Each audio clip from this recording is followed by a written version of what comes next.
Ce ne sera pas le même match du tout. En fait, eux, déjà, il y a la situation du classement, 6 et 5. On peut imaginer que Monaco, entre les deux matchs d'Euroleague, ils n'étaient peut-être pas non plus. Voilà. Eux, au contraire, ils sont dans une dynamique complètement. Peut-être qu'elle n'est pas très bonne jusque-là, mais ils viennent de changer des choses avec l'arrivée de Singa Matala qui a fait un premier match au Mans. Là, ils intègrent aussi un nouveau joueur depuis le début de la semaine, Robert Johnson. Donc, avec certainement le couteau entre les dents dans leur salle pour stopper la série de défaites. Et donc, il faut vraiment s'attendre à un match très, très difficile pour nous.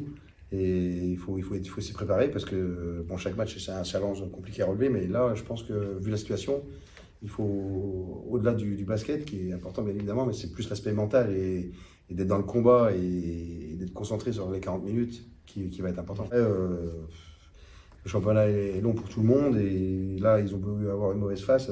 Les équipes tentent des choses, elles rééquilibrent leur équipe avec de nouveaux joueurs et pour eux, les choses peuvent très bien être différentes sur cette deuxième partie du championnat. C'est le dernier match de la phase d'aller. Avec une salle énergique en plus, une salle qui une salle qui est à guichet fermé. Bon, c'est une petite salle, moi j'y suis jamais allé, mais je crois que c'est 2700 ou 3000 personnes.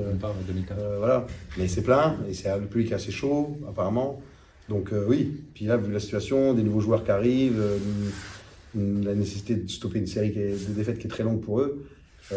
Voilà, à nous après d'être hyper déterminés, sérieux et tout pour essayer de faire un coup là-bas parce que ça nous serait quand même très utile. Mais on sait que ça va pas être facile d'être bon. Il va falloir être bon, il va falloir être solide en défense, il va falloir être réaliste en attaque, pas perdre de ballon. Là, on en perd quand même 19 à Monaco, même si Monaco est capable de mettre beaucoup de pression sur la balle, de couper les lignes de passe avec des athlètes et tout ça, donc c'est pas facile d'installer notre jeu.